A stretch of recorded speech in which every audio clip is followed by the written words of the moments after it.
What if the coffee you trust every single morning, the cup that feels like comfort, routine, even survival, is actually poisoning you? Across 48 states, recalls are already sweeping the shelves, exposing mold, pesticides, heavy metals, and bacteria in brands millions of Americans still drink.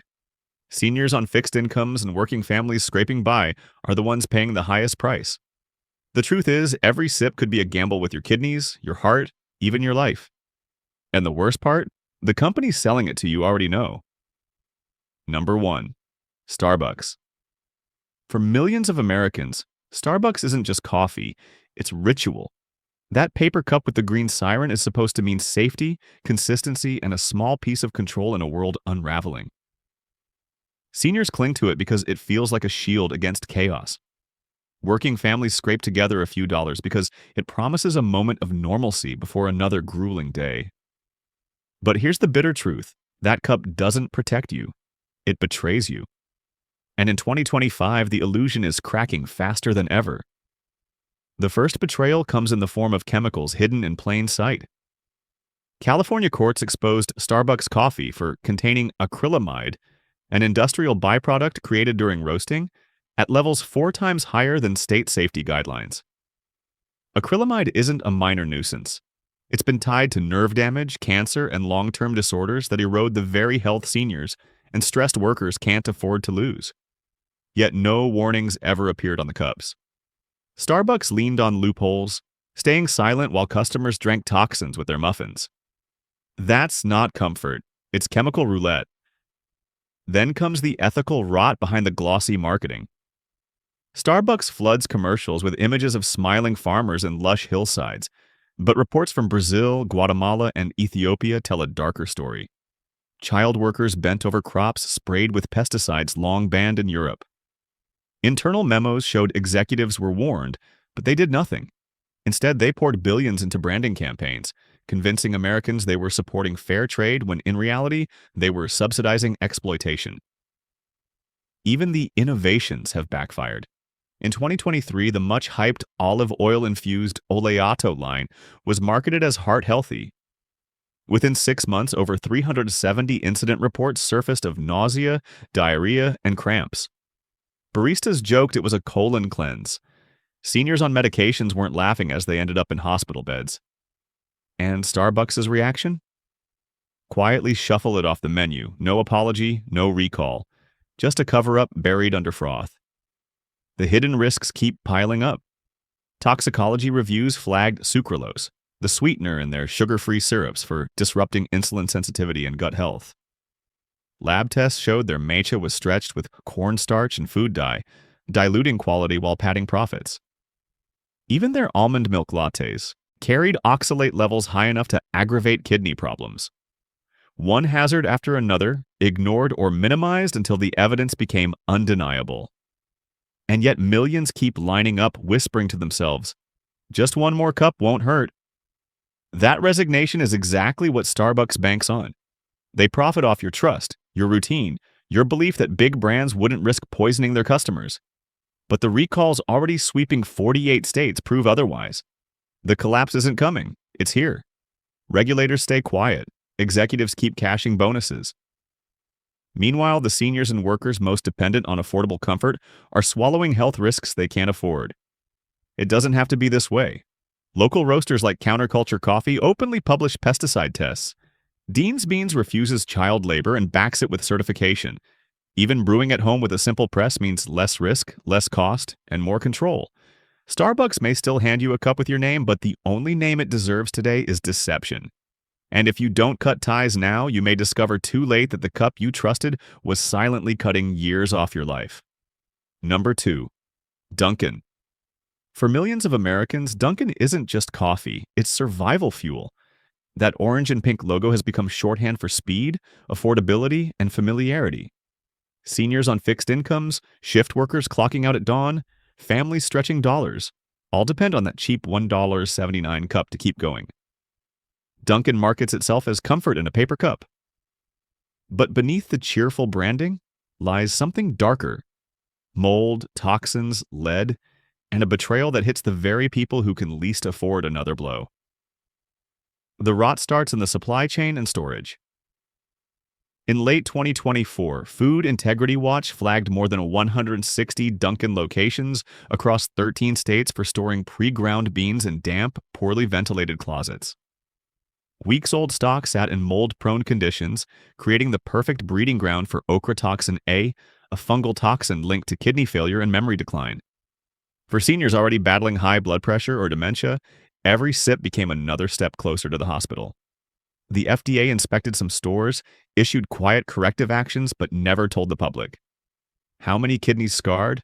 How many memories eroded while Dunkin' kept smiling behind its slogan, "America runs on Dunkin'"? The corner cutting didn't stop there.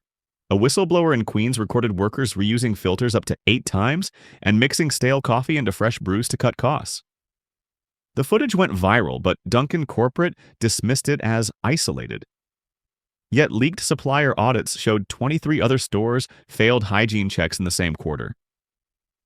In Florida, inspectors even found cockroach droppings by the grinders. Imagine serving that filth in your own kitchen. Wouldn't you throw everything out? Yet when it's a billion-dollar chain, customers are told to shrug and keep drinking. And then comes the water. In 6 U.S. cities, independent testing of Dunkin' brewers revealed lead levels above 5 parts per billion in half the locations, with Milwaukee and St. Louis among the worst offenders. Lead, the same neurotoxin we've fought to remove from paint, pipes, and gasoline, was being poured hot into paper cups and handed to seniors, the group most vulnerable to neurological decline. How many strokes? How many memory lapses? How much just old age is actually lead exposure from a morning cup of Dunkin'? This isn't a series of small accidents. It's a systemic betrayal of the very demographic that depends on cheap, accessible coffee. Dunkin' knows its base: retirees on Social Security, low-income workers, families looking for stability, people who believe they can't afford alternatives. And that's the cruelest irony. The coffee they think is saving money may be costing them their health and their lives. The collapse extends further. Dunkin' has announced plans to expand into hospital cafes and senior centers under a community care initiative. Imagine it. Lead-laced, mold-tainted brews served inside the very institutions meant to heal the elderly and the vulnerable. That's not care. That's complicity and collapse. But you don't have to accept it. Safer paths exist. Independent roasters like Joe Coffee and Verve openly test beans for mold and pesticides. Cooperative brands like Cafe Mam guarantee organic, toxin-free beans while supporting indigenous farmers. Even brewing at home with a French press and clean water can protect your body better than another value menu gamble. Dunkin' has taught America to equate cheap with good enough, but in a collapsing system, cheap is deadly. Every cup is a reminder: if you don't demand safety now, the price later won't just be higher, it'll be catastrophic. Number 3. McDonald's coffee. For decades, McDonald's has promised America a bargain. From burgers to fries to coffee, the Golden Arches built its empire on the idea that a few coins could buy you a little comfort. For millions of seniors, that dollar and change cup of coffee feels like the last real bargain left in a collapsing economy. At sunrise, retirees shuffle into McDonald's with loose bills or coins, ordering a safe cup that feels dependable. But what's really in that cup? Not comfort, not safety, just chemicals, filth, and a system rigged against the very people clinging to it. Start with the beans. McDonald's proudly advertises 100% Arabica, but investigations by the European Food Watch Consortium revealed suppliers in Vietnam and Colombia were using ammonia washing to disguise stale or moldy beans. Workers on the ground joked it was makeup for coffee. Imagine being so degraded they need chemical baths just to look passable. These treatments don't just mask rot, they leave residues. Seniors sipping every morning aren't drinking freshness, they're swallowing toxins disguised as breakfast. Then there are the pesticides. In 2023, the Global Chemical Risk Network tested McDonald's coffee and detected chlorpyrifos, a pesticide banned in Europe for its links to nerve damage and memory loss. Out of 5 U.S. samples, 3 contained residues. Legally permissible here, banned abroad. But who drinks the most McDonald's coffee? Their own demographic reports reveal it's Americans over 55. The very group most vulnerable to neurotoxins is the one being targeted. Is that just bad luck or a quiet calculation? Even if the beans were clean, the machines betray a darker truth. In 2024, employees leaked photos of McDonald's brewing units coated with brown sludge, lime crust, and even insects.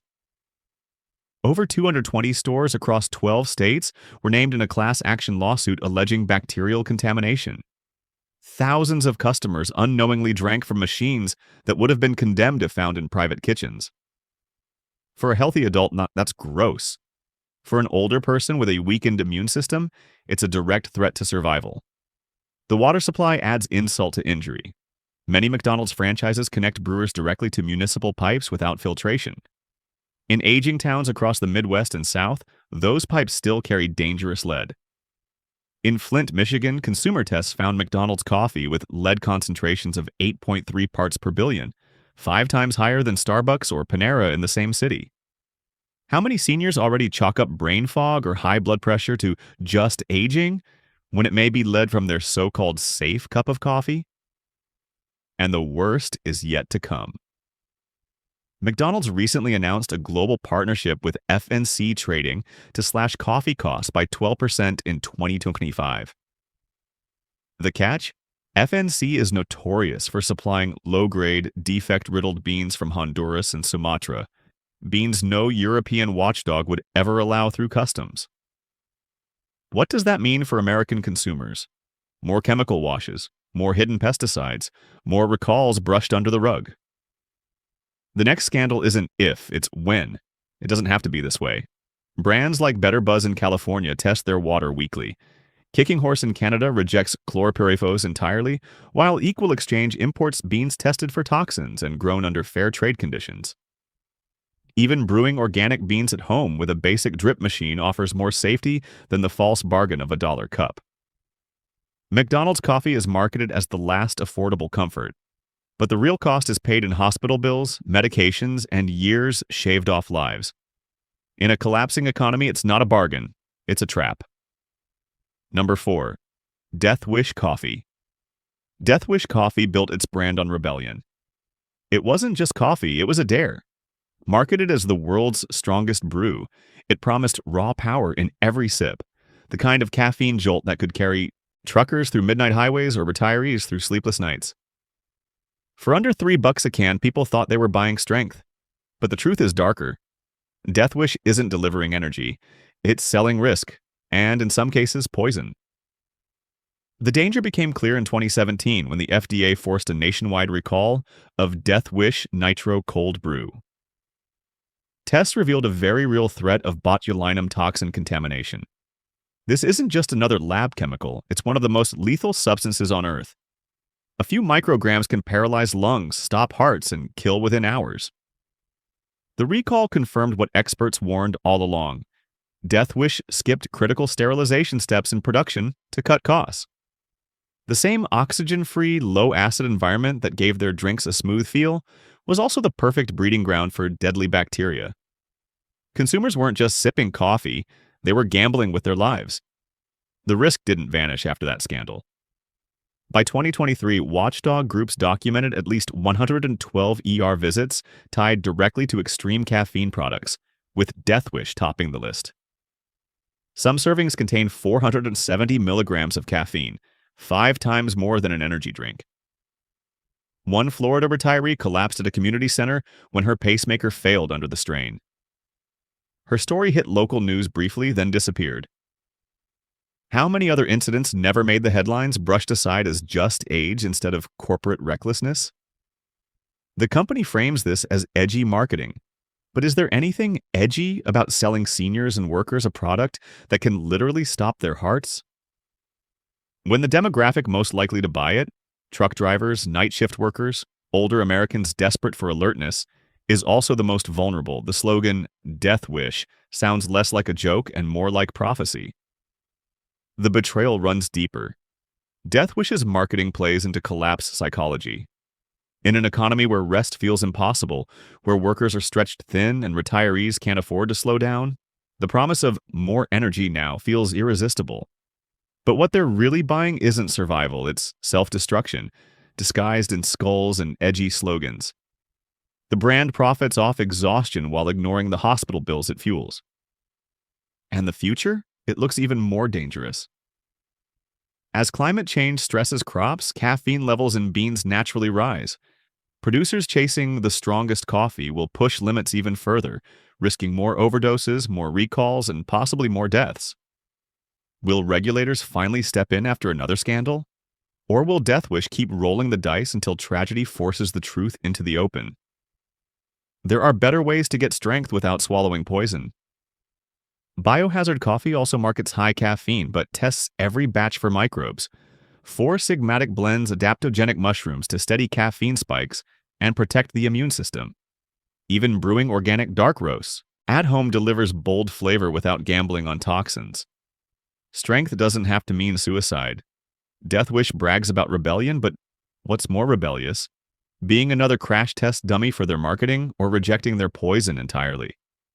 In a collapsing system where companies gamble with lives for profit, the real rebellion is choosing health over hype. Number 5. Folgers Coffee. For decades, Folgers has been sold as America's comfort brand. The red tub on the grocery shelf promised routine, nostalgia, and that catchy jingle about the best part of waking up. For millions of seniors and working-class families, Folgers isn't just coffee.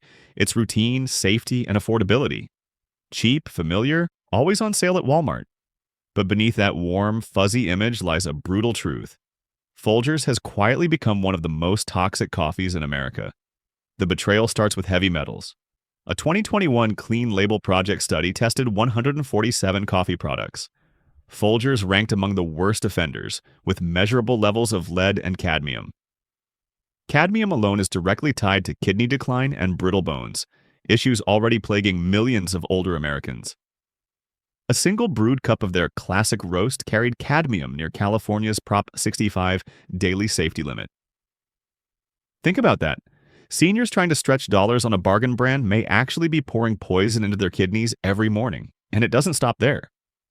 Folgers instant coffee tested high for lead, a neurotoxin banned from gasoline and paint decades ago because it damages brains and slows memory. Yet in 2024, Consumer Reports still found lead traces in Folgers instant blends. Imagine the irony: the retirees reaching for decaf or instant to protect their health may be dosing themselves with the same toxin we've spent generations trying to eliminate from society. Then there's the mold problem. Folgers relies on bulk beans stored in massive tropical silos, exactly the conditions where aflatoxins and ochratoxin A thrive. These fungal toxins are proven carcinogens and kidney killers. In Europe, coffee shipments with those levels would be seized and destroyed. In the US, they're ground, sealed, and sold in cheery red containers for $7.99. What does that say about how little value is placed on American lives compared to European consumers? Even the decaf process carries betrayal. Folgers uses methylene chloride, a solvent flagged by the EPA as a possible carcinogen, to strip caffeine. The result? Residues remain in the final product. So the retiree who switches to decaf to protect their heart may actually be swallowing a chemical linked to cancer. That's not protection. It's a slow trade-off between one health risk and another. The cruelty lies in who Folgers targets. Their marketing is built on nostalgia and affordability. Exactly what appeals to seniors and low-income families. People who don't have the money for organic or third-wave brands. People who believe the commercials showing smiling grandparents in simple kitchens. But behind that illusion are toxins, residues, and risks that lead to doctor visits, hospital bills, and suffering no advertising jingle ever admits. And it's only going to get worse. Climate stress is already causing coffee soils to absorb more heavy metals and encouraging fungal outbreaks. Folgers chasing low-cost suppliers will be hit hardest. That means future tubs may carry even higher levels of lead, cadmium, and mold. Will regulators finally step in, or will Americans continue drinking toxins disguised as budget coffee until lawsuits force the truth? Safer options exist. Mount Hagen. Organic Instant from Germany meets EU safety standards. Purity Coffee tests every batch for mold, metals, and pesticides. Even Costco's Don Francisco's organic beans are cleaner at only a slightly higher price. Compared to medical bills, those aren't luxuries. They're investments in survival.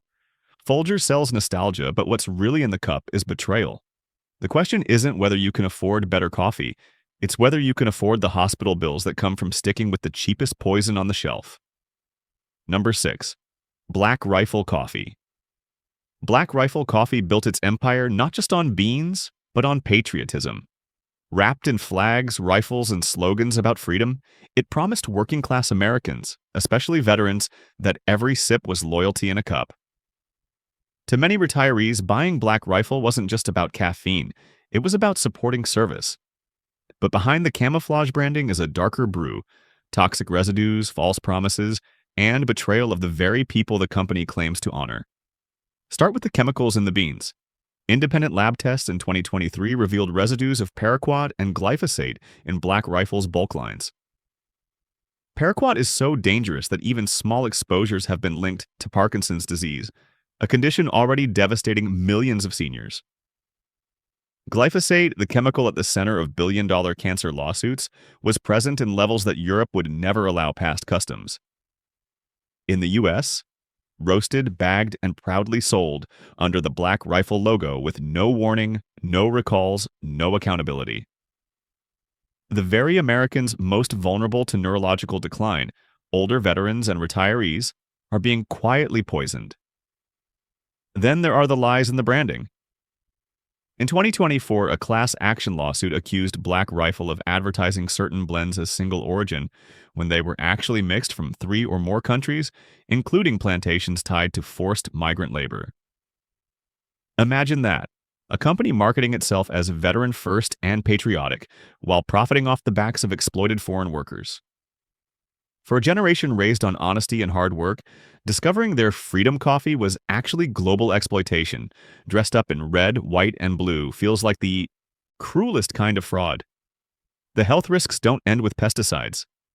A VA-affiliated survey found nearly 1 in 5 veterans reported adverse reactions after drinking blends like Silencer Smooth or CAF, each packing more than 300 milligrams of caffeine per cup. Emergency rooms in Kentucky and Oklahoma documented over 20 cases of tachycardia, dangerously fast heartbeats, linked to Black Rifle. For seniors on blood pressure or heart medications, one patriotic cup could trigger a hospital visit. Is that freedom or just another hidden cost? And then there's the politics. Investigations by ProPublica uncovered donations routed through political groups that ended up tied to extremist causes. Internal memos revealed that outrage wasn't an accident. It was part of the business model. Controversy sold coffee. For many retirees who thought they were supporting veterans, realizing their dollars may have been funneled into division feels like being drafted into a war they never agreed to fight. The future looks even bleaker. Climate pressures are forcing farms in Latin America to use more pesticides, projected to rise 35% by 2030. If Black Rifle continues chasing the cheapest beans to maximize margins, paraquat and glyphosate levels will only climb. Meanwhile, their polarizing branding risks alienating mainstream retailers, likely forcing deeper cost cutting that will make quality even worse. Will the next scandal be another pesticide spike? Or a wave of lawsuits from veterans betrayed by the very brand they thought had their backs? Safer options exist. Veteran Coffee Roasters in North Carolina sources pesticide-free beans and donates transparently to rehab programs. Lavazza Tierra offers Rainforest Alliance certified beans, rigorously tested for contaminants. Even Cooperative Coffees, a farmer-owned collective, guarantees transparency and clean sourcing. Black Rifle sold the illusion that drinking coffee could be an act of service.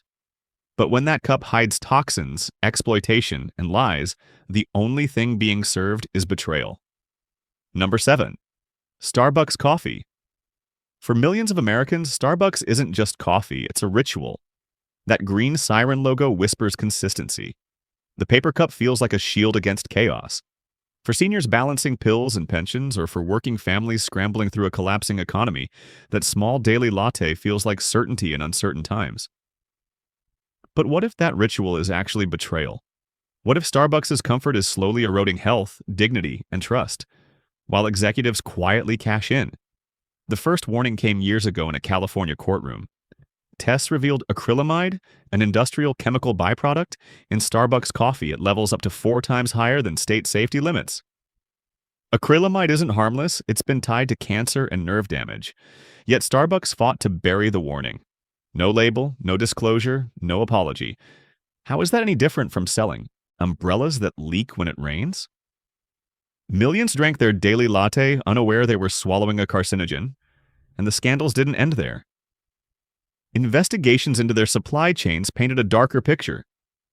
Reports from Brazil, Ethiopia, and Guatemala showed child workers bent under 100-degree heat, spraying pesticides already banned in Europe. Internal emails revealed executives knew about the risks, but chose to stay silent rather than disrupt supply. The same company that markets ethical sourcing and fair trade lattes was quietly fueling exploitation. Customers paid for comfort, while the farmers harvesting those beans paid with their health and childhoods. Even Starbucks' innovations turned toxic. In 2023, they launched their much-hyped Oleato line, olive oil-infused coffee pitched as heart-healthy sophistication. Within 6 months, over 370 incident reports flooded in. Nausea, cramps, diarrhea. Baristas joked it was a colon cleanse in disguise. Older customers on medication ended up in hospital beds. And how did Starbucks respond? Not with a recall, but with a quiet menu shuffle, burying the evidence under new drink names. Their syrups and add-ins are no safer.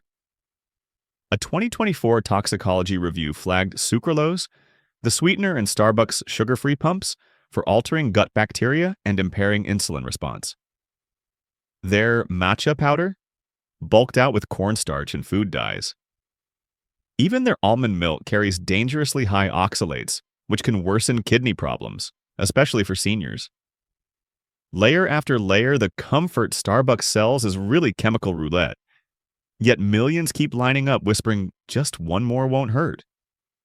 That resignation is exactly what corporations bank on. But resignation isn't safety, it's surrender. And the future? It only gets darker. Recalls have already swept through 48 states. What happens when the next scandal reveals pesticide residues regulators ignored or hidden additives brushed under the rug? Will Starbucks keep fighting disclosure until lawsuits pile higher than their red holiday cups? Or will customers finally see through the branding to the rot beneath? Alternatives exist, though Starbucks would rather you think otherwise. Counterculture Coffee publishes pesticide test results openly. Dean's Beans guarantees fair trade sourcing without child labor. Even a simple at-home French press with clean organic beans provides more peace of mind than any overpriced latte. Starbucks built an empire selling the illusion of safety in a cup. But behind the logo, behind the froth, lies betrayal. And every morning that America sips in silence, that betrayal grows deeper. Coffee was supposed to be simple, a morning ritual, a small comfort in a collapsing world. But as we've seen, the cup in your hands may carry mold, pesticides, heavy metals, or even bacteria strong enough to put you in the hospital.